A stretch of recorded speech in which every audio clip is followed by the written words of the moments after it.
Boa noite, professor. Boa noite, Jonathan. Como vai? Tudo bem? Tudo certo, graças a Deus. Está conseguindo ver por gentileza, está conseguindo ver o slide aí? Não, não tem slide, não. Tem só uma tela de computador, assim, com o negócio aberto. E aí? Não, não, Tá vendo nada, não? não. Deixa eu ver aqui. Aí que agora mudou aqui, tá? Tá, ficou só a tua tela, só. Deixa eu ver um negócio aqui.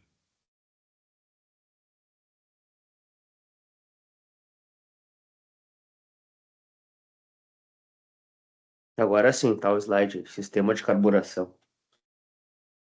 Vê se muda aí. Sim, sistema de Aqui, injeção de combustível, voltou. beleza. E aí, como é que estão as coisas? Tudo bom? Tudo certo, professor. Professor, eu não consegui, eu tive uma semana meia corrida e eu não consegui concluir os últimos dois estudos de caso ali. Vocês têm aí umas notas que dependem desse estudo de casos, né? Deixa eu ver aqui. Sim. Eu tô para concluir já o terceiro, iniciar o quarto, mas eu ainda não. Eu tive uma semana bem corrida, né? Acabei deixando para depois e não fiz Seis. nada. Vocês vão ter que ter pelo menos 6 estudos de casos feitos para Tá. Não, eu poder, vou para poder concluir. ter os 10 pontos aí do grau A e do B, né? Quer dizer, do grau Sim. A precisa ter pelo menos 3. Aí do grau B precisa ter 3 estudos de casos e mais a prova. Eu vou concluir todos, né? Só ainda não consegui ainda. Tava tudo. Mas tem uns que tem uns que não fizeram nenhum. Também tem gente aí que nem apareceu, não sei se estuda depois, sei lá, enfim. Sim. Mas vamos ver. Mas você da semana que vem você consegue, né? Sim, Na sim. nossa Eu. jornada da Aventura Dourada, eu e Beatriz adotamos. Vai conseguir. Tá bom. E as aulas aí tá tranquila, tá bom? Você tá fazendo mais algum outro curso, não? Como é que tá? Não, não. Por enquanto só isso daí, professor. Eles me inscreveram em gestão, daí tá comigo com uma confusão aí. Até colocar em PLA, né? De novo. Entendi. Mas estou fazendo só esse curso aí por enquanto. E você não fez nenhum outro, você é o único. Essa disciplina é a única. É o único. Até tem umas duas ali de gestão que era para estar fazendo, mas como eu não tenho interesse, eu acabei deixando, né? Já pedi para a professora mudar, ela falou que demora, e eu acabei não fazendo nenhum. Entendi.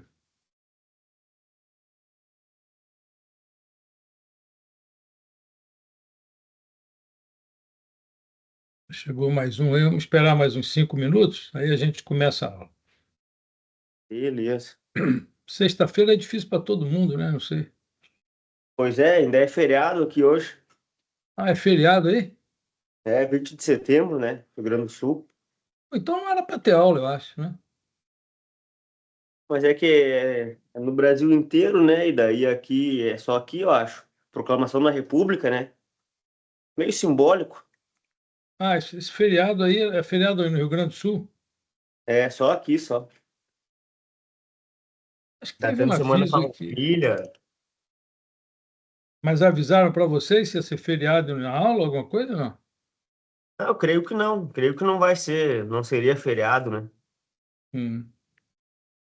Meu, como não é só no Rio Grande do Sul, né? A aula, acho que se fosse presencial aqui, eu acho que seria feriado.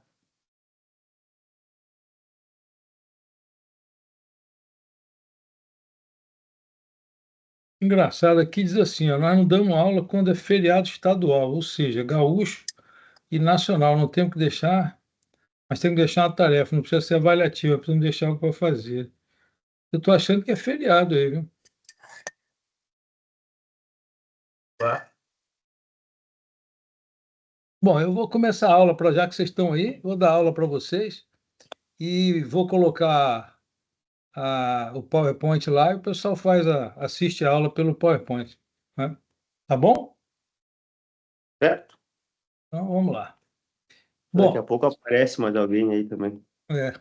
então o papo hoje aí vai ser sobre carburação, injeção e combustível de aviação.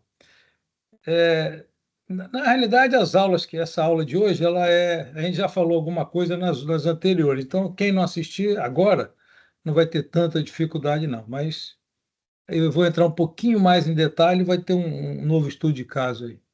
Vou falar sobre injeção de combustível, combustível de aviação, manuseio, armazenamento e segurança, que é muito importante, análise de desempenho e eficiência, ok? O sistema de carburação, vocês estão conseguindo ver o slide aí, né? Sim. Divino aí tá conseguindo visualizar, né? Alô? João Divino?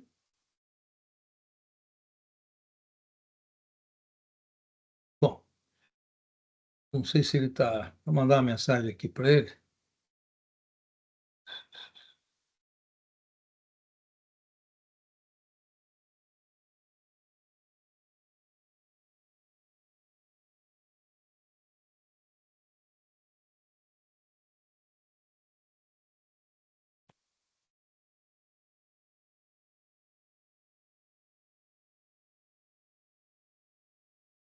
Bom, mandei. Vamos ver se ele está. Então, como a gente sabe, né, o combustível ele acaba sendo o que você. Aí tá, respondeu aí. O combustível é o que você precisa para se locomover, né? Seja no seu carro, seja no avião, seja onde for, né? Enfim, ele. Só que a gente trabalha assim com aviação um pouco mais de cuidado por conta dos riscos que causam em você ter um combustível mais adequado, um combustível adequado ou inadequado, ou mal armazenado, ou contaminado, coisa desse tipo. No carro, às vezes, pipoca o motor ali, você encosta para o lado, no avião não dá para fazer isso. Então, a gente acaba estudando um pouquinho mais a fundo para poder entender os procedimentos que nós temos. Esse é o grande objetivo. Quais são os procedimentos que nós temos que fazer em caso de não ter, de ter um problema com combustível? Porque qual é a grande vantagem de entender os sistemas? Porque o avião pode ter uma pane, se você não entende os sistemas, você vai fazer um procedimento inadequado. Se você entende o sistema, a chance de você se dar bem é muito maior, de sobreviver e fazer com que o avião voe com segurança.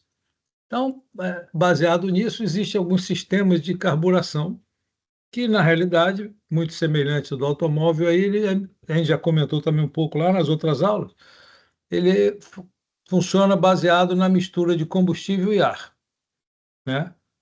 Antes de ser admitido no motor, né, ele tem vamos dizer assim, o que faz funcionar você tem o ar, que é o oxigênio, que está aí por fora, né? E tem o combustível, que é o que ele leva nos tanques das asas, às vezes, normalmente nas asas que se coloca o combustível. E aí alguém bolou um motor do avião que usa esse combustível. Podia ter bolado usar como elétrico, como álcool, como sei lá o quê, solar. Mas, se tratando do combustível, quando o cara bolou o motor, ele fez funcionamento dele baseado em quê? Baseado na mistura do combustível e do ar, ok? E existe um item lá que é o carburador. E ele faz o quê? Ele passa nele a regulagem da mistura de combustível e ar. Basicamente é isso, e deram o nome dele de carburador, ok? Ele faz essa regulagem. Em aviões menores, você tem essa regulagem naquela famosa manete de mistura, né, onde você regula ali uma quantidade maior ou menor de combustível. Porque o ar de fora você não tem como evitar muito, mas o combustível do avião você tem. E tem vários tipos de carburadores. Os mais importantes aqui, esse tal de Venturi e de fluxo contínuo. Não sei se vocês já viram falar sobre Venturi. O Venturi, na realidade, ele vem de um camarada aí, Deixa eu ver se eu pego o slide dele aqui.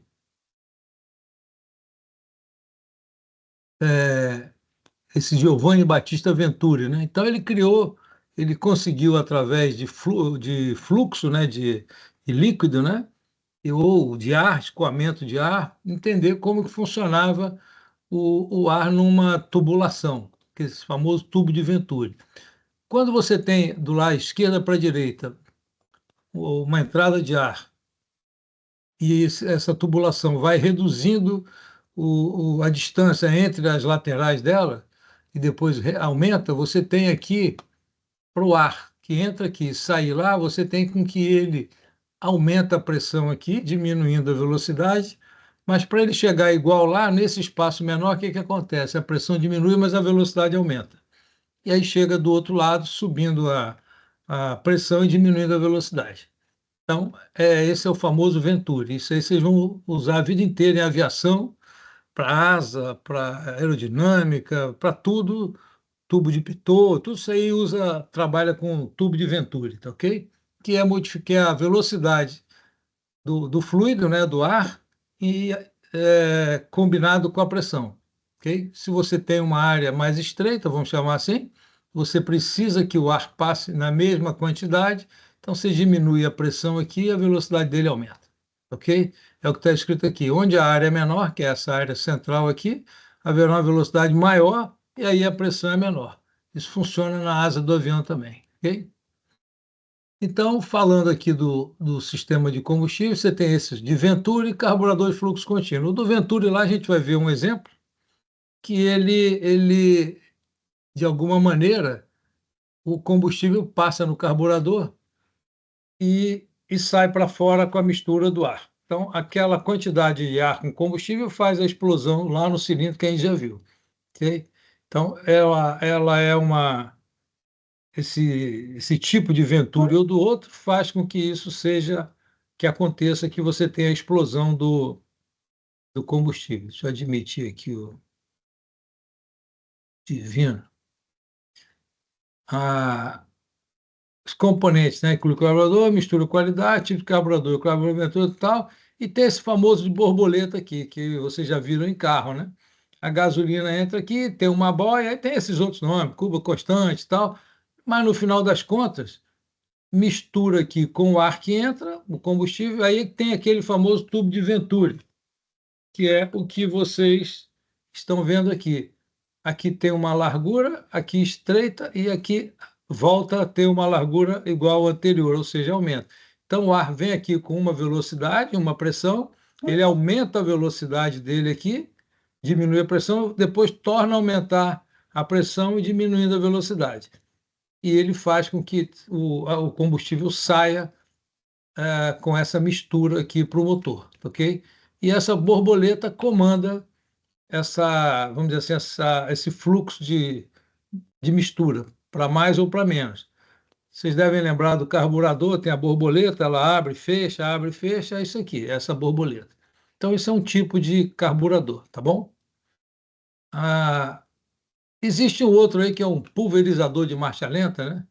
Que ele é um carburador, né? É um componente, né, que tem aqui dentro do carburador, para quando o motor está com vamos dizer assim, você está com a manete reduzida, com o motor, imagine o carro sem acelerar, o carro ligado ali, parado, você está com o motor do avião parado também, quer dizer, com o avião parado, com o motor em marcha lenta. Nesse momento, você precisa de uma regulagem da borboleta, até para você não consumir muito o combustível. E ele trabalha junto com aquele tubo de Venturi, afetando o funcionamento da gasolina, tá ok? Então, na realidade, o mecânico regula isso aqui, através desse parafuso, e a gasolina sai mais ou menos por aqui. Entra o ar e sai o combustível que veio por aqui, pela borboleta, sai. Então, é só um outro tipo de marcha lenta. Por que isso? Porque normalmente, quando você está voando, você não está em marcha lenta, você precisa de mais rotação, precisa de mais combustível, a sua mistura é diferente. E você no solo, não. Você no solo não precisa. Então, você tem que ter normalmente, uma rotação por minuto no solo, em torno de 800, 900 rotações por minuto, ficaria a marcha lenta do seu aviãozinho ali com que funciona a pistão, ok? E aí, que deficiência pode ter, né, com essa borboleta, né? Então, se verificou que uma das deficiências de ter um combustível, né? De ter, desculpa, um carburador, é que você pode ter, lembra daquele estudo de caso que teve gelo por causa da água na turbina e tal? No combustível também. Porque assim como você tem esse Venturi aqui, né? O combustível com ar tem umidade. Então, dependendo da altura que você está e da temperatura de onde você está, de -1 a 4 graus aproximadamente, esse combustível que sai aqui, junto tem um pouco de água, e essa água pode congelar e travar essa borboleta, não deixando passar combustível suficiente para a sua potência. Então, é possível acontecer isso. Então, isso é considerado uma possível deficiência. Então, qual a solução para isso? Alguns motores têm aquecimento, você aquece para que, apesar de estar lá fora a temperatura -1 grau até 4 graus, o motor aqui no carburador ele está funcionando quente para não deixar essa umidade virar gelo, tá bom? Então, isso é conhecido, 99% dos aviões têm essa proteção e pode ser que tenha uma falha naquele momento tal e congele, mas isso já não é tão comum hoje em dia, tá bom? Então, isso pode Até, ser feito, pois não? até no carro, né? Ele congela o pé do carburador. Isso. Você, por conta desse Venturi aqui, se essa velocidade aqui for muito alta e a temperatura compatível para congelar a água, ele vai congelar. E aí o problema não é que ele congela, o problema é que essa borboleta para de funcionar, de abrir ou fechar, e para onde ela ficou, e o combustível, se ela parou fechada ou quase fechada, não passa combustível suficiente para ter potência no motor, ok? Então, o ar que virou, a gente sabe vocês já devem estar, ou vão estudar em meteorologia também, física, né? Você tem gelo, líquido e gasoso, né? Sólido, líquido e gasoso. Todas essas propriedades, elas existem aí para ser estudada, e acontece isso também, porque você está mexendo com ar e tem água também no combustível. O combustível, às vezes, tem água, a gente já estudou isso, e se tiver uma quantidade razoável de água, ela pode congelar, ok? Então, não é nada muito diferente do que vocês já viram. Voltando aqui do Venturi, que vocês vão estudar, mais uma vez, da esquerda para a direita, é a mesma coisa da direita para a esquerda. Você tem uma abertura aqui, vamos chamar aqui de L, aqui L menos alguma coisa, L/2, por exemplo. Se essa largura aqui é menor, a velocidade do ar, do líquido, do combustível, da pressão que seja, ela aumenta a velocidade, diminuindo a pressão, e aqui você tem na saída, que é igual à entrada, a velocidade diminuindo e uma pressão aumentando. Isso é assim que funciona a asa de um avião também, do aerofólio e tudo assim, tá bom? Tanto faz como está escrito aí, da esquerda para a direita ou da direita para a esquerda. Sou esse cara que descobriu isso, tá? E quais são as vantagens? Nós vimos a desvantagem. A vantagem porque é simples e barato. Então, esses aviões a pistão, tal, que tem carburador, tal, a borboleta é barato, é uma coisa simples. Pode dar pânico, muito tempo a borboleta abrindo e fechando, né, tal, mas tem revisões, tem inspeção que são feitas, e tem a troca, tem a lubrificação que resolve. E tem ali um bom desempenho, né, uma faixa limitada de condições operacionais. Lembrando, quando você está próximo de temperaturas muito baixas, com -1 grau, 4 graus, e você tem água, tem uma quantidade de água, poderá ter um congelamento ali, caso não tenha um aquecimento na área do carburador, que normalmente os aviões possuem. Quem voa alto já sabe que tem que aquecer o carburador, a área do motor ali para evitar o gelo. Não é garantido que vai ter, vai depender da água também que está contaminada no combustível. E uma desvantagem, dependendo da altitude, você não tem uma eficiência grande de potência, de manter o seu voo nivelado e tal, diferente do motor a reação que a gente já viu nas aulas passadas, ok? E ele é menos preciso na regulação da mistura. Quando você, para quem não voou ainda, vocês vão ver que o cara põe a mistura ali em mais ou menos tanto, né? É na mão ou vai vendo a temperatura para ver a quantidade de consumo de combustível. Você até tem um instrumento que diz lá tantos litros por hora, tanto lá. Ali é uma referência para você usar a regulagem. mas às vezes o teu motor não está muito bem regulado pela manutenção ou regulado de uma maneira diferente que você, para voar numa determinada altitude, vai consumir mais combustível do que se tivesse regulado de forma diferente. Hoje em dia a gente tem os automóveis aí tudo bem regulado, né, com sensor, né, tudo eletrônico. Antigamente não, você ia lá, o cara ia lá mexia no famoso giglê, né? Já ouviram falar disso? Giglê de carro? Já. Já o cara lá regula, só entope, ele sopra, né? Vai lá e tal, era uma regulagem. E você, de curioso, ia lá, mexia, né? Acelerava mais, reduzia mais. Então, aquela é a regulagem que você está dando. Aquilo ali afeta o seu bolso. Lógico que no carro não está voando, está no chão aqui, mas no avião afeta muito por conta da altitude que você vai voar e a potência que você precisa para determinadas altitudes. Então, essa regulagem ela é feita de forma adequada utilizando instrumentos, né, para medir a regulagem. Mas muitas vezes é feito pelo ouvido. Em muitos aviões, o cara já olha lá, RPM e tal, já conhece o avião há muito tempo. Coloca aí a manete, vê se deu aí 25 litros por hora. Deu. Então tá bom. Tantas RPM, então tá regulado. E vai embora. Aí ele vê em 4, 5 voos, tá bebendo demais. Aí ele vai lá e mexe um pouco. Isso é correto, errado? Não, é uma maneira de se fazer. Ou faz assim, ou faz de forma científica, que é usando os instrumentos que são disponíveis, mas nem todos compram os instrumentos para fazer a regulagem. Então, você não investe em instrumento, então você gasta mais no combustível, ok? Então, o carburador tem os voos, os aviões, né, os motores de carburador têm essas vantagens e essas desvantagens. Indo já para a injeção de combustível, né? Você tem aquela que a gente chama direta e indireta. A direta, a gente já viu lá, é direto na câmara de combustível, na câmara de combustão. Pum, o combustível é injetado lá e vai. Na indireta, existe um coletor, ou seja, tem um processo anterior que mistura junto com ar para entrar no cilindro. Então, isso é o indireto. Todos eles têm bico injetor, têm bomba de combustível, sensores de controle. Então, a tecnologia faz com que você tenha mais coisas ou menos coisas.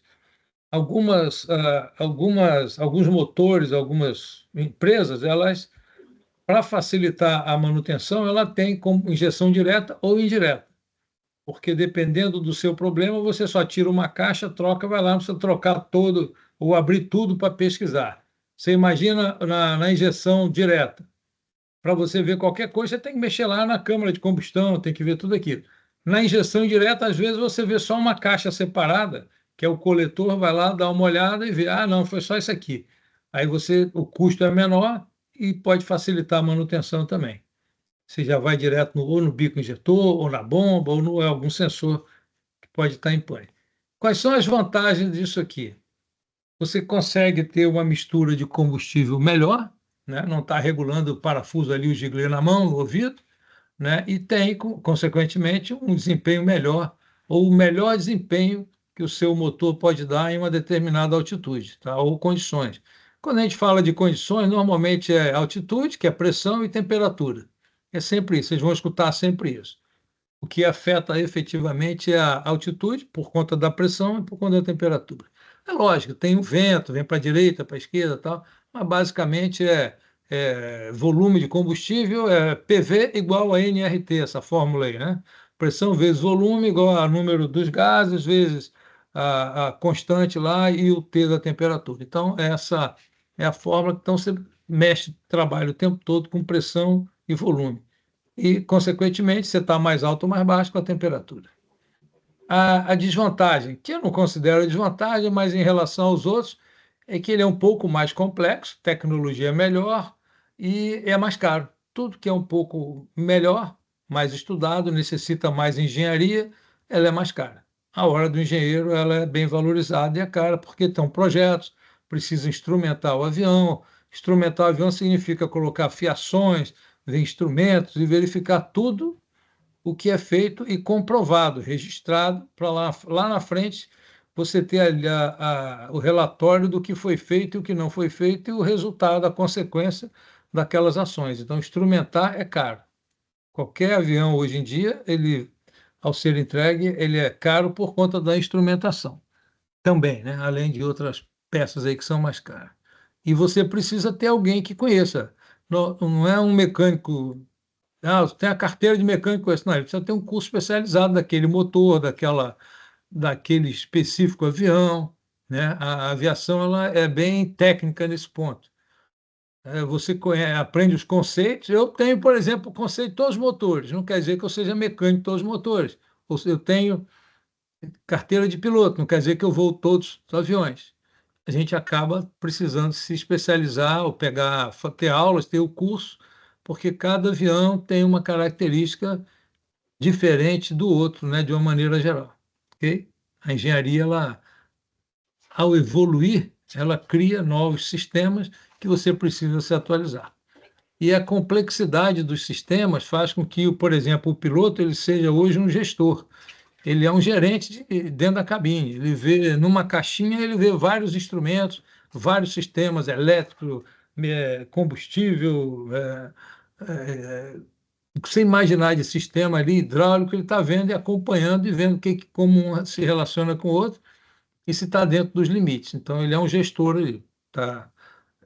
Ele não precisa estar, como antigamente, ele vê a RPM variar e começa a analisar. Não, ali já te diz as lampadinhas o que estão acontecendo, tá bom? Ele só precisa entender o que está ali e saber o que vai fazer, no caso de uma falha. Ok? E isso faz com que fique caro também.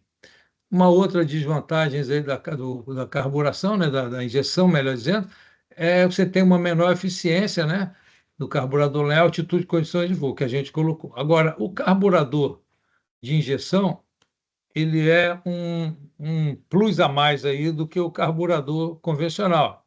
Por quê? Porque ele possui uma bomba externa e ele possui uma pressão. Para quê? Para que esse combustível esteja entrando constantemente numa quantidade e pressão que ele quer. Diferente do convencional, que o combustível fica como se fosse que chama cuba, né? Imagine numa bacia ali, o combustível está ali e é sugado pelo venturi ali também, junto com o ar. No de injeção, não, ele tem uma bomba que joga. Naturalmente é mais caro, né? E a pane que pode dar é da bomba. O da Cuba pode ter contaminação, pode estar entupida, tal, o outro é a bomba. Mas é muito melhor você ter uma bomba que garanta uma pressão constante para você, fica mais fácil você regular e consumo também, se você tiver com ele bem regulado, ajustado, vai ser bem menor. Ok? Aqui é uma imagem bem tranquila de um carburador de injeção. O que a gente precisa verificar aqui? Aqui direito, o combustível ele vem sob pressão. Aqui é uma unidade de controle de combustível, tem vários nomes dependendo do avião. Se junta com ar, aqui vocês estão observando essa curva, forma o venturi, ou seja, essa entrada aqui é de um tamanho L, aí aqui é L sobre 2, por exemplo, e aqui volta a ser L. Então, ele faz com que o ar que entra aqui vai aumentando a velocidade e depois volte para o normal até chegar na borboleta. Lógico que a pressão aqui era maior, passou a ser menor e aqui voltou a ser maior. E essa borboleta, à medida que ela se move para cima ou para baixo, deixa entrar mais ou menos combustível. A diferença do outro que não é injeção é que não é essa pressão, é uma cuba que vem aqui sugado pelo venturi, ok? E aqui tem vamos dizer assim, um carburador, né? O que a gente chamou de injeção, de pulverizador, ele vem e joga para fora o combustível misturado já com ar, ok? Então é bem simples. O importante é entender que existe uma força de uma bomba externa empurrando o teu combustível pressurizado, ou melhor, pressurizando. Quando a gente fala pressurizar, não quer dizer que está lá em cima, não, está botando uma coisa sob pressão, está pressurizado, ok? É bem comum a gente falar, o combustível está pressurizado, tal, não quer dizer que está botou oxigênio dentro do avião, só isso não. Isso é uma outra expressão também é utilizada. Ok? Bom, até aí alguma dúvida? Professor, qual que é a necessidade de ter o Venturi ali? Tudo isso aqui, assim, se você não tivesse o Venturi, o que aconteceria aqui? O combustível entraria sob pressão com ar. Então, suponha que não tem está vendo essas duas curvinhas aqui da tubulação? Sim. Suponha que você não tem isso aqui e seja um tubo reto. você ia precisar manter aqui o quê? O avião está subindo, está descendo, está em curva, está em vários ângulos, mas você precisa que o combustível, no exemplo do papel, está subindo. Se você está subindo o avião, por exemplo, teu motor está lá numa determinada inclinação. Como que vai misturar o ar com o combustível? Vai por gravidade. Com o Venturi ele tem o poder de o quê? Sugar, praticamente sugar o ar que está aqui e ir para cá. Uhum. Entendeu? Então ele força a mistura. Então o cara Sim. pesquisou isso. Uma vez que você tenha sempre ar entrando e combustível entrando, ele vai puxar. Por quê? Porque a diferença de pressão aqui e aqui faz com que o fluido se movimente. Ok? Ok, Isso é uma coisa que não custa nada, ele só mudou a tubulação e criou um movimento. Perfeito? perfeito. Muito boa a sua pergunta. Então, por exemplo, se vocês quiserem fazer em casa mangueira para abastecer não, limpar quintal, essas coisas, faz um tubo de Venturi para você ver. Você vai resolver o seu problema, vai puxar água da caixa lá com a maior facilidade. Faz vários desses no caminho aí, da mangueira. Tem muita coisa que já é feita assim, você nem sabe em casa, dentro de casa. Né? Quando você tem o canudinho e muda, aperta o canudo, diminui e tal, você vê que ele suga, né? Você fez um Venturi ali. A gente chama, fez um Venturi, utilizou o processo, né, que o cara criou. Ok? Bom, então caminhando aqui, a gente vai entrar aqui nessa parte de combustível de aviação. Apesar de estar escrito aí, vocês nas aulas anteriores já falaram, já deram uma pesquisada, a gente já conversou sobre tipos de combustível, né? Falou de gasolina, existem até vários tipos de octanagem. A diferença da cor da gasolina não é porque a gasolina tem cor diferente, é colocado um corante para facilitar a identificação. Quando eu operava, por exemplo, no porta-aviões, que era gasolina 145, a octanagem, era de cor púrpura. Por quê? Porque nos outros aeroportos não tinha essa gasolina 145 e a gente precisava colocar de 145. Então a gente sabia se colocassem uma outra que possui outra cor, estava colocando combustível inadequado. Tá ok? Então a coloração ajuda a saber a octanagem. Então tem a comum aí 100, 145, tal, são normalmente as que são a 145, alguns aviões militares que usam. Fora isso é 100 e contém ali aditivos, né? Aí depende do fabricante, né? E depende das regras do país sobre chumbo, sobre contaminação com a pessoa, né? Sobre regras de meio ambiente, regras de saúde e tal, ok? E tem o outro combustível que é para o jato. Tem Jet A, Jet A1, vai depender. Tem alguns países que usam o A, outros o A1. Nós vimos isso no motor a reação das duas aulas passadas, tá ok? As características desse jet fuel aí, fio, melhor dizendo, tem que ter um ponto de congelamento mais baixo e uma faixa de viscosidade mais ampla para operar em diversas condições. Então, como você voa muito mais alto com a motor a reação e voa com jet, ele te dá essa liberdade do combustível se congelar em menos 40 e poucos graus e tal. Então é diferente da gasolina, né? Tem uma e a composição também do combustível é diferente. Quando fizeram o combustível, fizeram ele o do jato para saber para onde ele ia operar. O cara não fez de outra maneira, né? Então como é que se diz, a quantidade de combustível ou melhor, a qualidade e a característica do combustível que existe, ela foi feita baseado aonde ia ser utilizado. Ninguém fez primeiro o avião para depois fazer o combustível, ok? Então, tudo é uma operação casada, né? Eu preciso disso, então eu preciso de um combustível diferente. E aos poucos vai se aprimorando também. E propriedades importantes aí, tem um ponto de ignição, né? Vocês já deduziram isso na, na aula, nas aulas anteriores, né? Que é o ponto de ignição, é onde você começa a queimar o combustível, que está dando ali que a gente chama de combustão, né? O ponto de congelamento é quando você tem a transformação do estado líquido para o sólido, lá, para o caso do gelo, por exemplo, que é mais fácil de explicar. A densidade de energia é onde você afeta o motor, porque ele foi criado, foi elaborado, construído para uma densidade. ok? Uma densidade tanto da gasolina quanto do jet A1, que é o querosene. Ele foi criado com uma densidade e funcionar, dependendo da densidade, em algumas temperaturas. Então, se você estiver fora daquela especificação, você vai ter uma possível deficiência de uso do seu motor, tá bom? Não tem nenhuma, não tem mistério. Aí, em aviação, você precisa seguir o que está previsto pelo fabricante. O fabricante ele determina e ele envia a especificação daquilo que você quer usar.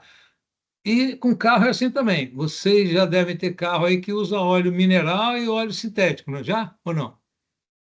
Sim. Vocês podem misturar o mineral com óleo sintético? Não. Eu diria para você que pode, mas vai ter um problema. Mas pode, é óleo, né? É, você vai ter um problema em algum momento, mas óleo é óleo. Então não convém, você pagou caro pelo seu carro, o motor do seu carro é o mais importante, depois do dono, o motor é a segunda parte importante, você não vai querer danificar o motor do seu carro. Então, o que você faz? Usa o óleo.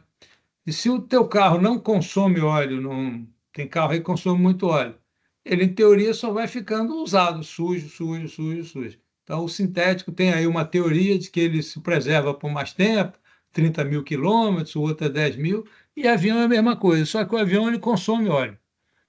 Ele normalmente sai completando o tanque de combustível dele, de combustível não, de óleo, né? Ou trocando óleo porque já ficou fora da especificação.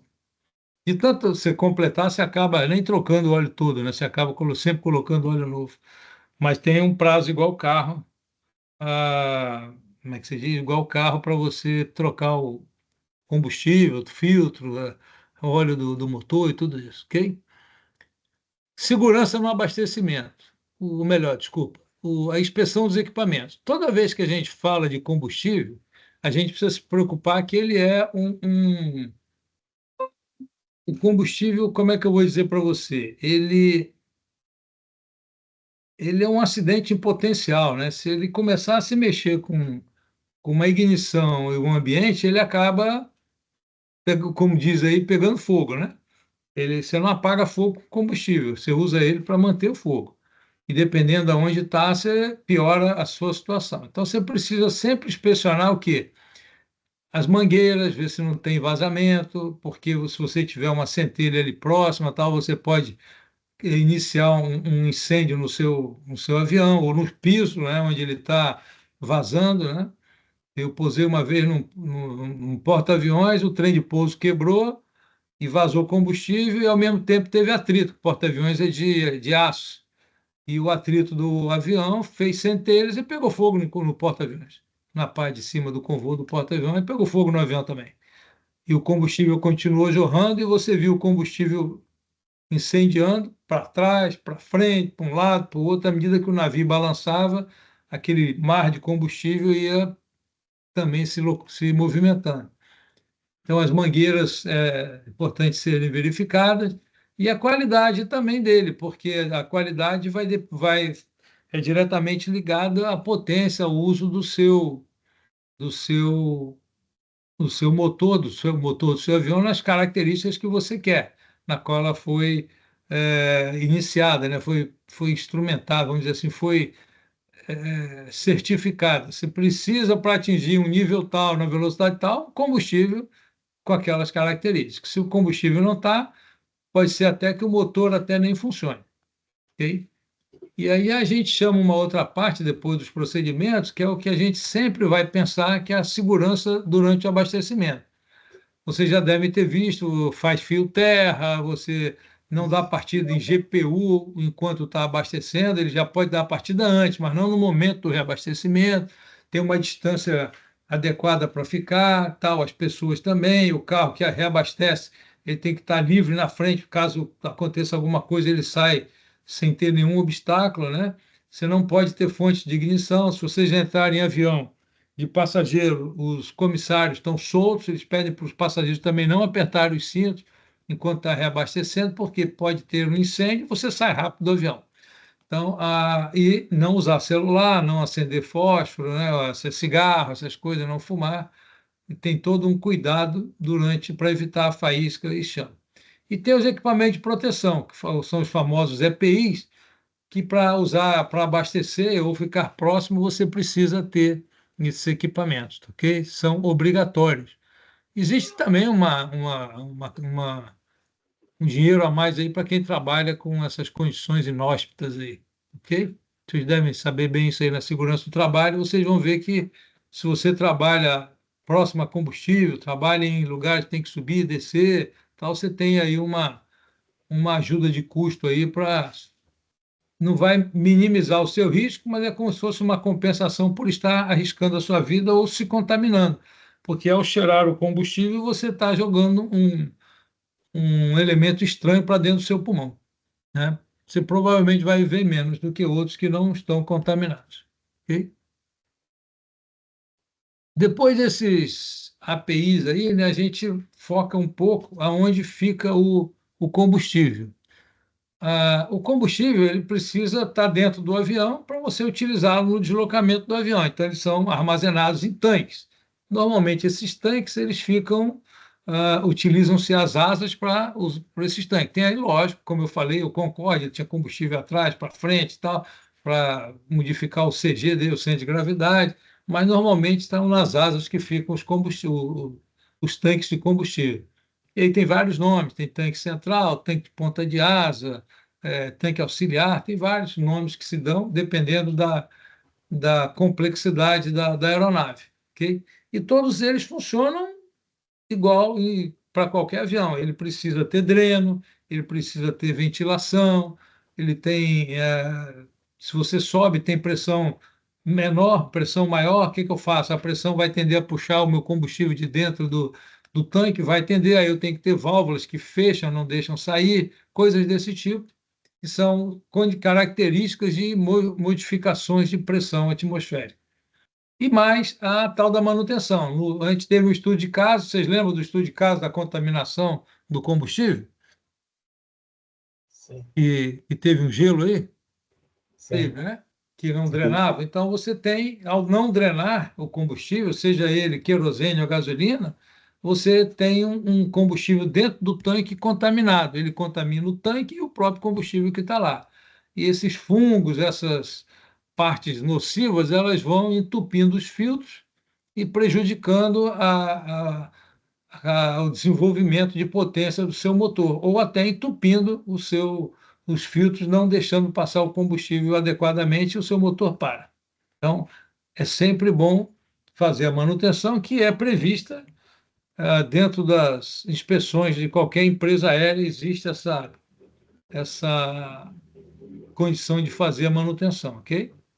Tem lá um período de tanto tempo, a drenagem é diária, e tem já um estudo para cada avião, para cada empresa tem aí um time, normalmente da manutenção, que cuida disso.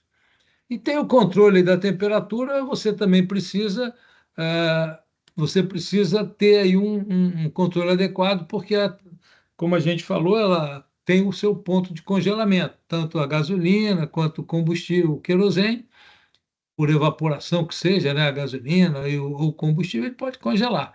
E dependendo do país que você opera, lugares, você pode ter o teu combustível congelado e não dar partida no seu motor. Ou está bem próximo de congelar durante uma decolagem, seu motor não funcionar adequadamente. Ok? Estamos bem até aí? Sim. Esses assuntos, praticamente, a gente antecipou lá atrás, explicando aqueles estudos de caso. Agora está sendo um pouquinho mais ordenado, né, para facilitar o entendimento de vocês aí no futuro, ok? E todo avião que voa, ele precisa, assim como o carro, você tem que olhar o tanque de combustível, né? Como é que tem lá se eu tenho combustível ou não para cumprir a etapa do meu voo. E é uma maneira também de você verificar, identificar se está tendo vazamento, se está tendo fuga de combustível, ou se ele está mal regulado, ou se está acontecendo alguma coisa, né?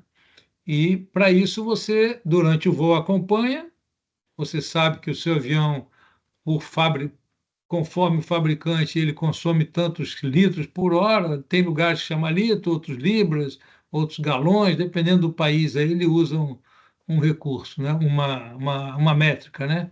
Se é imperial, se é, enfim, dependendo do país que você está, você usa aí uma unidade de medida, não, uma unidade de quantidade. Tá? E às vezes isso dá problema, porque dependendo de onde você vai, o seu instrumento indica litros e o combustível lá do caminhão que abastece é em libras. E aí o cara se confunde, pensa que um é o outro é um, coloca menos do que precisa, decola e cai no meio do caminho. Eu lembro que lá em Curitiba eu fiz uma investigação do acidente que foi isso. O Bandeirante parou os dois motores porque ele colocou menos combustível do que precisava, devido a uma confusão de libras para litros. Vocês pensam que não Mas, acontece, e acontece. mas e na aviação, que é tudo padronizado, assim, não padronizaram um sistema métrico? Não, isso não. Isso depende do país, depende da onde o seu avião foi fabricado. Quando você recebe o avião para voar no Brasil, por exemplo, a ANAC ela orienta que você use só um sistema, né? Mas você pode ter sistema diferente, sim, de unidades, um em litro, não dentro do mesmo avião.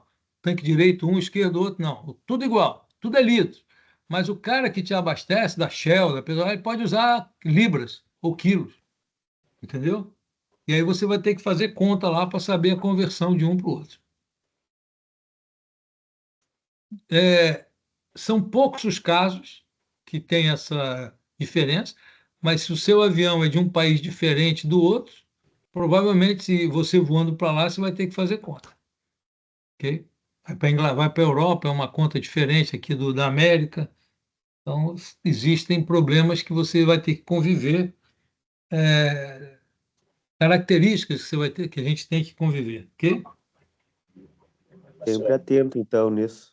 Sempre, sempre tem que estar atento com isso é para líquido, né? Para fluido, né? Combustível, óleo. Nunca a medida é a mesma. Não, vai lá checar porque às vezes ele usa diferente. Você imagina o aeroporto internacional que recebe avião de todos os lugares do mundo. Tem que ser, você não consegue ter a mesma medida em quem reabastece e de todos os aviões, entendeu? Por exemplo, todos os aviões têm que ser litro? Poderia ser, mas não são. Um é galão imperial, o outro quilos, o outro é libra, outro, enfim, dependendo do país, ele usa um ou usa outro. professor, inclusive, o senhor consegue me ouvir? Estou ouvindo sim, um pouquinho baixo, mas estou. Certo, eu estou com um problema aqui no áudio novamente. Mas, inclusive, essa questão do galão imperial e galão americano, ambos têm uma diferença, né, bem significativa de um para o outro, quantidade. Sim, sim, às vezes é 80%, 70%, 50% para quilo e litro, assim, quase 50%. É diferente, sim, é bem diferente. E, e, e não é só o peso, você tem a densidade, né, a temperatura, tudo isso influencia na quantidade do líquido. Perfeito. Nas aulas da professora Gabriela, vai falar bastante aí sobre essas conversões. Inclusive, ela enfatiza muito e cobra bastante da gente que use, né, informe lá na quantidade o que está sendo usado, se é libra, se é litro, enfim. Ela pega bastante aí nesse detalhe. É, existem inúmeros acidentes devido a esse tipo de confusão. Muito. É algo assim, você não acredita que possa acontecer, mas acontece. Você Perfeito. deixa, por exemplo, o mecânico foi lá, reabasteceu o avião, ele se confunde, o reabastecedor também, você acredita nele, você lê o instrumento, acha que o instrumento está errado, sei lá o que que é, mas não adianta. É, acontece, sempre acontece. Eu queria aproveitar o momento com o senhor para lhe fazer uma pergunta. O senhor Pois voa não. bastante, já voou jato, voa bastante esse tipo de motores. Sobre aquela questão do gelo, existe algum sistema de aquecimento da linha de combustível para evitar esse tipo de problema? Porque eu entendo o seguinte, que a partir do momento que você tira energia de algum lugar para fazer esse aquecimento, eu acredito que deveria ser feito aí, talvez com calor, né, extraído lá da turbina, você perde ali um pouquinho da potência do motor. Mas a pergunta é essa mesmo, se tem um sistema de aquecimento dessa linha de combustível no intuito aí já de evitar esse tipo de incidente.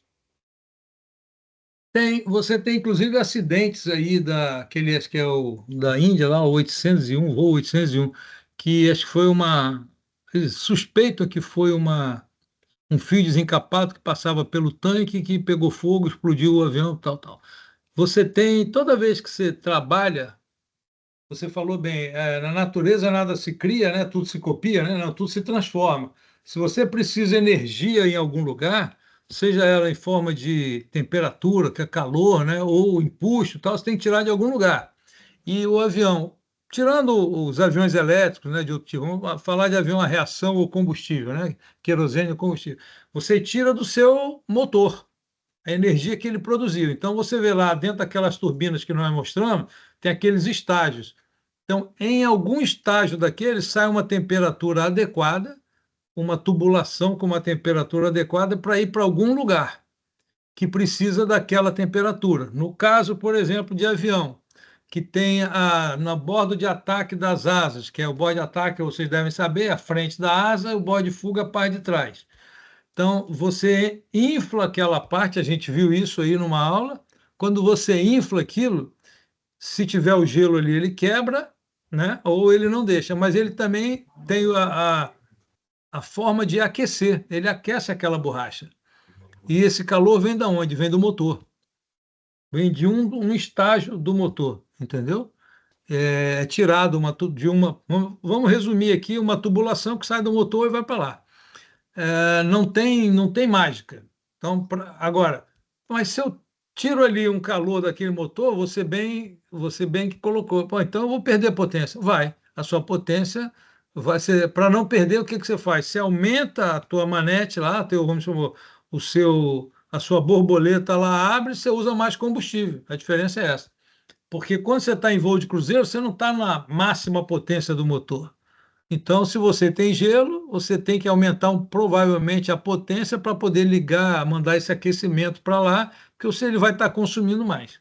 Então, não existe mágica. Precisou calor, tem que tirar do motor. Tirou do motor, vai ter que consumir mais combustível. O que acontece, os aviões, eles têm as manetes todas automáticas.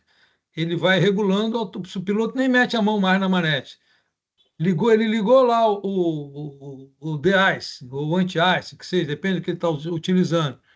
Sugou ar quente do motor, ele mesmo já aumenta a quantidade de combustível. A manete já vai para frente aumentando, o piloto fica só olhando ali a manete. Se não fizer isso, ele vai precisar manualmente, se não for um avião com autotrota ou automático, ele vai ter que avançar a manete, porque ele vai ver a velocidade cair. Porque a potência foi sugada. Entendeu? Então, não tem mágica mesmo, e para sanar esse problema, ou você investe em motor, colocando um motor mais potente, ou então você vai ter problema aí de consumo e perda de potência. Sim. Se você ligou uma fonte de energia, essa energia tem que vir de algum lugar, ou elétrica ou do motor. Ok? Se for para aquecimento e tal, provavelmente é do motor. Aí, se vier do motor, meu chapa, só vai consumir combustível. Não tem jeito. Não dá para envolver o avião todo com um sistema de aquecimento, porque isso custa caro, ele teria que ter uma turbina só para isso. Só para isso. E esses bordos de ataque, eles são seções que você pode separar, inclusive, para você não perder ele todo.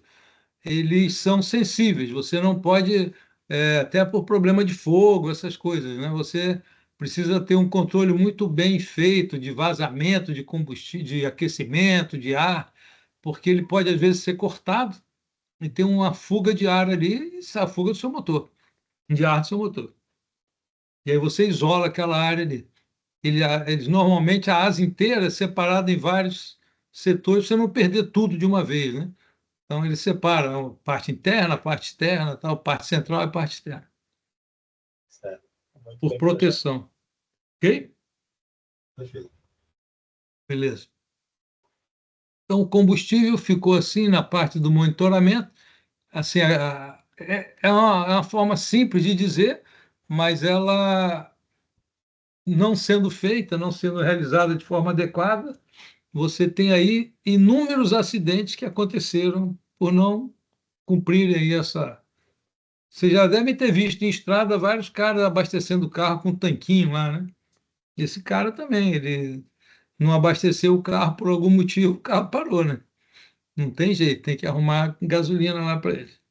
E só que em voo é diferente, né? Voo você tem que arrumar um lugar para pousar.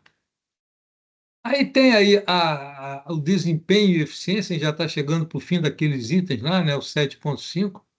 O que acontece, né, no desempenho e eficiência? Quando a gente fala em motor a pistão, a gente está falando de ar, né, e gasolina. Então, é aquela famosa mistura de ar com gasolina. Então, ou é mais um, menos um, mais o outro. Tudo isso já são aviões conhecidos, tem fórmulas, tem instrumentos, tem cor verde, amarelo, vermelho, já tem tudo ali para facilitar. Mas existem processos que não estão visualmente no instrumento, que são caminhos que tanto passa o ar quanto passa o combustível. Você precisa que nesse caminho passe exatamente o que você quer, que é a quantidade de combustível, a quantidade de ar e limpo. Ou seja, a gente precisa de filtros. Já se verificou que sem filtro não passa só o que você quer, passa o que você quer e o que você não quer, né? Então, e os filtros. E à medida que esses filtros vão limpando esse combustível, ele passa a ser uma arma contra você, porque eles passam a ficar sujos. Então, ele passa a não deixar passar a quantidade de combustível e ar que você precisa. Por isso, você precisa ter uma manutenção para garantir que sempre o fluxo seja com a quantidade. Aí você vai dizer, pô, eu coloco um filtro para limpar, para eu ter sempre o combustível e depois ter que ficar me preocupando com ele. É isso mesmo. Colocou um filtro, é um problema a mais que você trouxe para o seu avião. É uma solução? É, mas é um problema também. Para isso, você tem que verificar periodicamente a condição do seu filtro, ok? Nada é de graça em avião. Tudo tem um custo. Custo financeiro e custo de inspeção, custo de cuidados que você precisa ter. E aí tem, para cada item do seu motor, para cada item do sistema de combustível que você foi modernizando, botou um bico injetor, botou um carburador direto, pressão, bomba diesel, aquilo, precisa de uma manutenção. E alguns são ligados à parte elétrica, precisa de manutenção. Alguns motores ficam dentro do tanque e eles é, aquecem. Então, com isso, faz com que a quantidade de combustível do seu tanque não possa baixar de um determinado número de litros. Aí você fala, pô, então não posso zerar o tanque? Não, não pode, porque ele precisa refrigerar a bomba.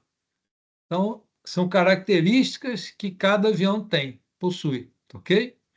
Então, vou voar até acabar. Não vai não, porque a sua bomba vai pegar, vai esquentar, pode pegar fogo naquele tanque ali, ou causar um dano irreversível naquele tanque, né? Ou na própria bomba ou na fiação também. Ok? A avaliação da eficiência. Então, a gente falou dos componentes, que são ser todo o processo, desde a hora que você encheu o tanque do avião de combustível até a hora que esse combustível saiu, tudo que ele passa, ele contamina. Ele suja, ele tem corrosão, a fiação estraga, sobreaquece, esfria. Então, tudo isso precisa ser inspecionado, okay? Periodicamente. Estamos bem até aí? Tudo certo. Aí vem a avaliação da eficiência. Agora eu vou perguntar para vocês: como é que vocês avaliam se o motor de vocês está legal ou não está legal? Como é que vocês avaliariam?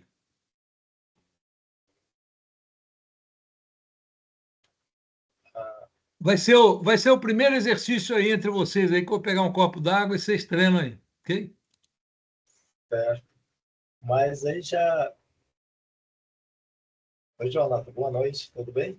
Boa noite. Certo? Tá tranquilo, consegue me ouvir, né? Sim, sim. Essa questão do motor aí, para saber se ele está bem ou não, alguns conceitos.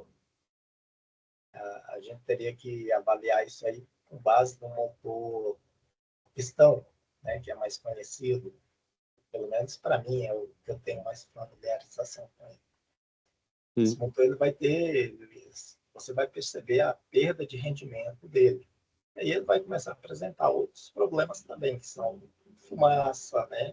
Vai começar a baixar óleo, né? É um dos indicativos, talvez seja um dos primeiros indicativos aí que o motor não está legal, quando não se trata de pane, né, mecânica e da quebra, e sim pelo próprio desgaste. E até pelo som, né? Primeira que vai te chamar a atenção vai ser o som do motor, né? Isso, o barulho que ele vai produzir também dá para você identificar algumas marteladazinhas lá das válvulas, né? Na verdade, tem muitos indicativos aí que te levam a isso. Já na turbina, eu não sei, nos motores a jato, eu não saberia responder, né? Eu acho que é só mesmo dentro das revisões, né, analisando cada peça à medida que for desmontando e fazendo essas revisões.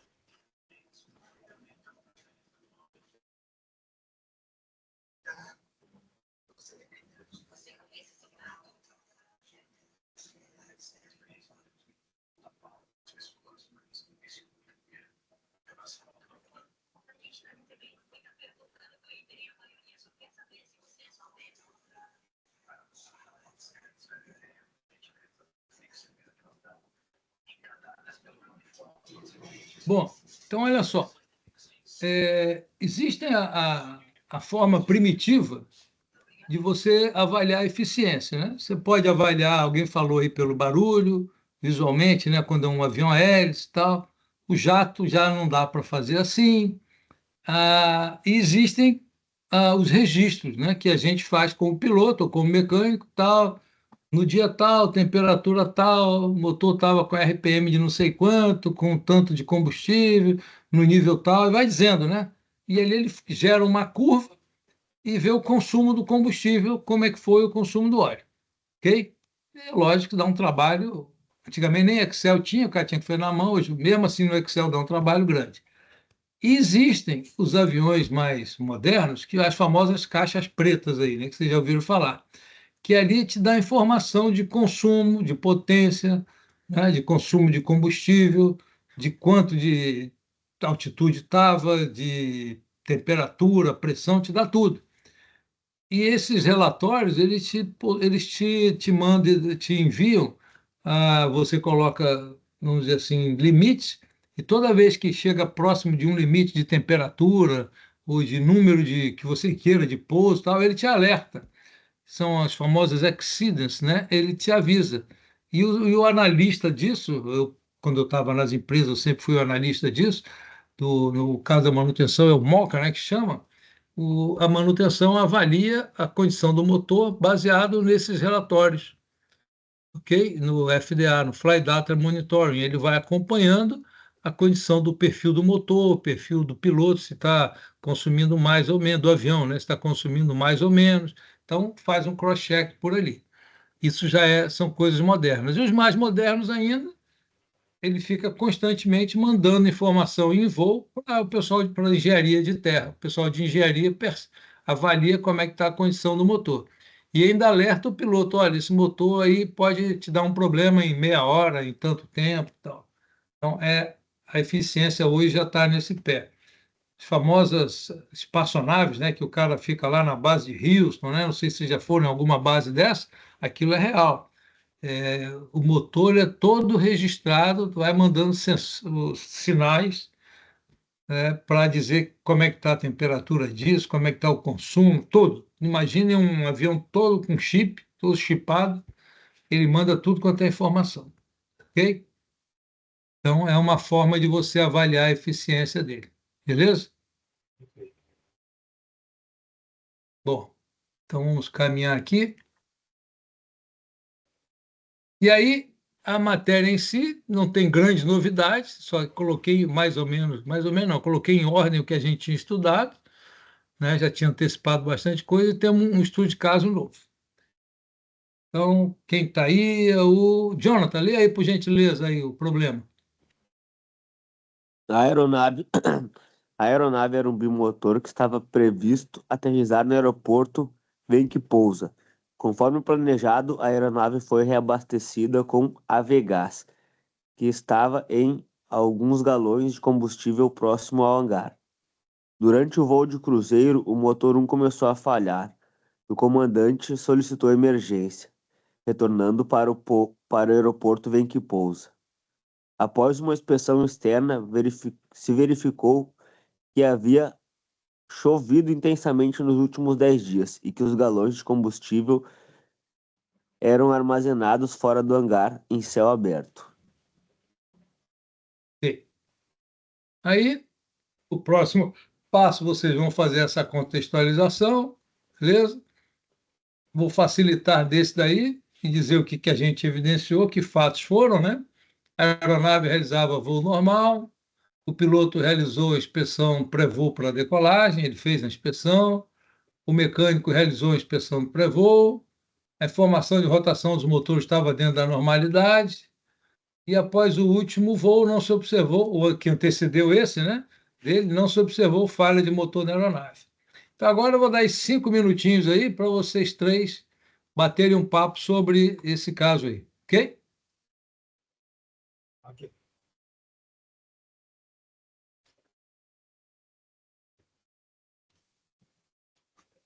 Boa noite, pessoal. Boa Ah, noite. acho que a primeira coisa que dá para a gente observar ali é que os galões foi contaminado com água, né? Água da chuva. Sim, Deixou para fora e provavelmente contaminou o combustível com água da chuva e foi abastecido na aeronave esse mesmo combustível. Então, aparentemente, o que deu para entender ali foi que teve a falha do motor por contaminação do combustível por água. é Realmente. exatamente o que eu pensei.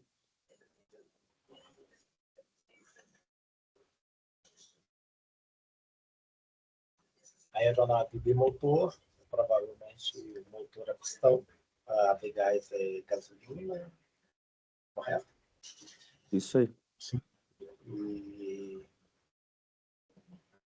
a gasolina contaminada com algum tipo de mistura que não seja, né, gasolina, vai, só já vai ter essa falha.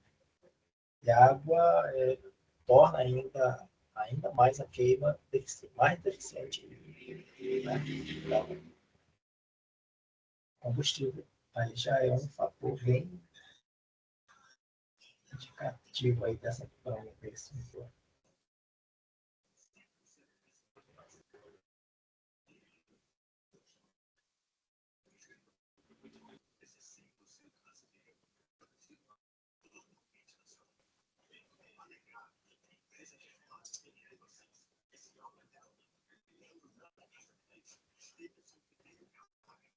Pois é, e daí sei mais o que a gente poderia ah, colocar aí. Como é um estudo de caso, assim, ó, eu acho que a gente não deveria criar situações, porque a situação ela já foi colocada, né? Né?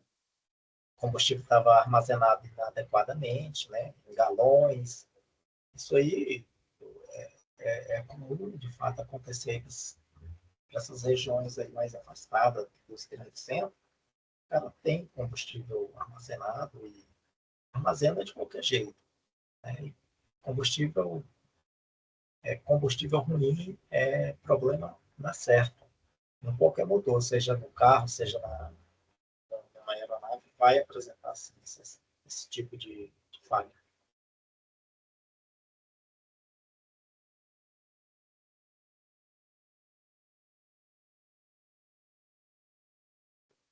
Agora, o que a gente pode começar a procurar também, pesquisar aí também a solução, né, que é bem simples, né? Sim. Aparentemente, essa solução aí é abastecer de forma adequada a aeronave, não usar combustível de galão, sem procedência, enfim, armazenado de qualquer jeito.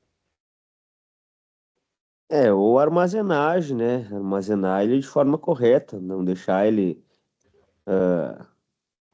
a Deus dará assim na rua, Isso. só.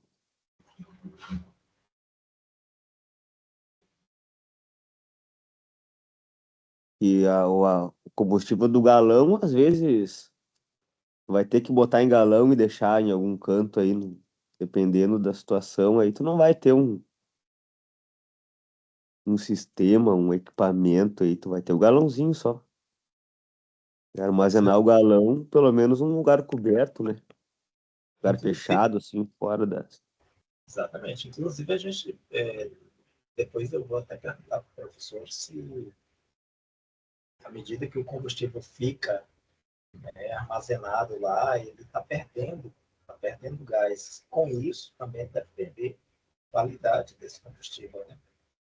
Mesmo que ele não tenha sido contaminado por água, ele deve ficar fraco também. Fechado, será que acontece isso? Acontece, a vedação não é uma boa assim. A gente está falando de gás. Né? Bom, vamos lá, resume aí. O que vocês acham que pode ter contribuído aí para esse motor falhar? O que você, com esse tanque de combustível, esses galões no tempo, na chuva, o que vocês acham? Com tudo que a gente conversou aí. O combustível é ruim. Todos nós aqui pensamos aí e apontamos a mesma causa. Pois é. O aprendizado aí é o seguinte: vocês observaram que você pode ter um congelamento, né, devido à água, pulverização lá no carburador, no motor a pistão, né, o gasolina. Você pode ter, nas outras aulas a gente viu, né, gelo, né, tampando o filtro e tal, e a parada do motor. Mas é muito comum, se vocês forem, hoje em dia é menos, mas antigamente era muito comum na Amazônia o combustível ser guardado em tambores e que tinham drenos, que tinham medições, acompanhamentos, mas tambores grandes de combustível. E em alguns lugares o combustível não era tão bem armazenado, não tinha um armazenamento adequado. Então, toda vez que você se depara com isso, você tem uma possibilidade de ter o combustível dentro de um tanque contaminado, né? Não só o tanque, como o próprio combustível. E aí você pode ter uma falha de motor devido a esse combustível contaminado. Okay? Então é muito importante todos esses processos. É uma possibilidade? É. A outra possibilidade não foi nada disso. O motor falhou por outro motivo. E aí vocês vão ter que identificar, será que houve, tal, ok? Mas relacionado à nossa aula, que é combustível, a armazenagem é muito importante. E toda vez que você deixa um combustível no tempo, que tenha chuva, você provavelmente vai ter uma contaminação. É sempre importante ter aí uma drenagem adequada, não deixar o combustível num galão com chuva, né? Aí você fica, mas e dentro do avião? O avião tem, mas a possibilidade é bem menor. Você tem bocais pequenos que são super vedados, diferente num lugar abandonado, ou sei lá onde, aí que tem um galão, né? Quando eu falo galões, são galões grandes, né? Sei lá, de 100 litros, esses galões grandes aí, tá bom? Então, isso é possível? É possível. Já aconteceu? Já. Já investiguei acidente assim? Já. Já voei em avião que tinha problema de combustível e a gente teve que parar, encerrar o combustível? Já. Então, tudo isso aí que a gente está vendo é possível e esse conhecimento que vocês estão adquirindo serve para reforçar ou pelo menos evitar que isso aconteça, ok? Então, o combustível ele é muito importante. Uma vez que ele esteja contaminado, você vai ter problema em algum momento do voo, ou se não for hoje, vai ser amanhã, depois em algum momento vai ter. Nesse caso, pode ter sido uma falha de motor que não seja de combustível, ok? Mas aí tem se eu tivesse que escolher um indício, eu escolheria o combustível também, ok? Dado aí a nossa aula aí.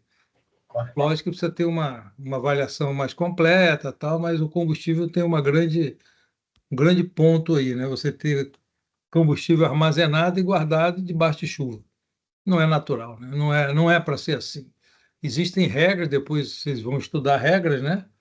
De como armazenar combustível, como drenar em tantas horas, tanto em tanto tempo, né? Depois que chove, depois que é de manhã, que horas que você faz, se movimenta, se não movimenta. Isso tudo tem regras internacionais, inclusive. Ok? Bom, alguma dúvida dessa parte aí? Tá tranquilo. Tá tranquilo. Então, esse é o estudo de caso. Aí vocês vão fazer a análise da causa raiz. Esse vai ser o exercício de casa para vocês. Eu vou deixar esse slide aqui para vocês lembrarem, né? O Venturi, como é que forma o gelo, tal, como é que é o carburador tradicional, né? Como é que era o motor, a pistão, lembra desses slides lá de trás, das outras aulas? Fazer uma análise do custo. Pô, então é melhor guardar o combustível aonde? Botar dentro de um hangar, sei lá, arrumar uma área coberta para ele, fazer um prédio, fazer uma instalação, enfim.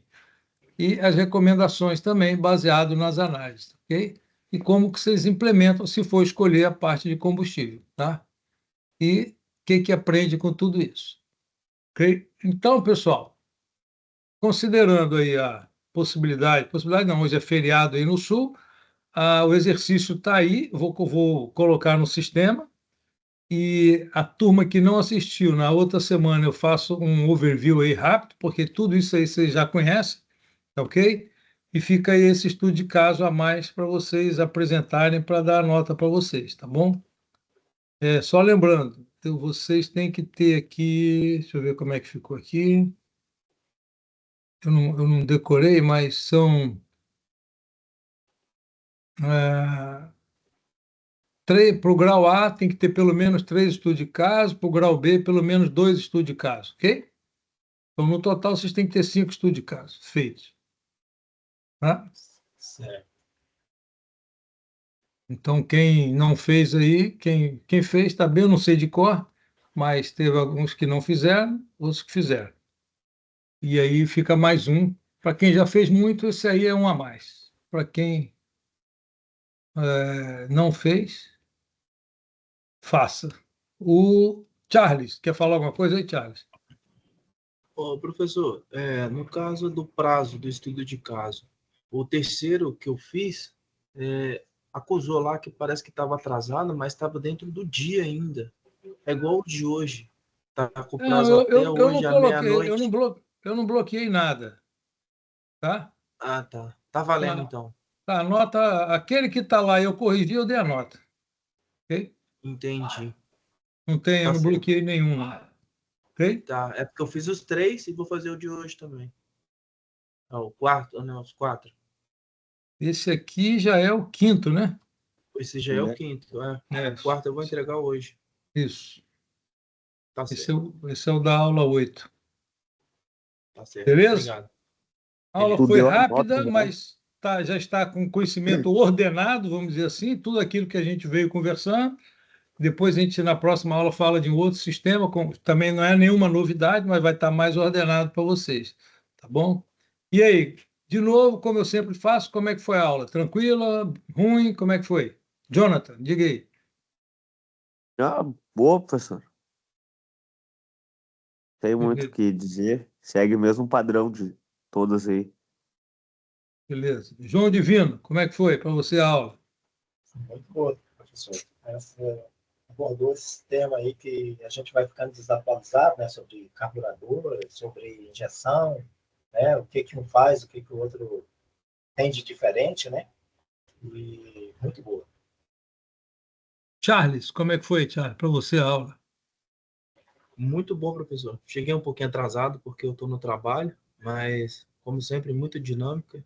Eu já tinha estudado um pouco sobre carburador, mas agregou mais ainda meu conhecimento.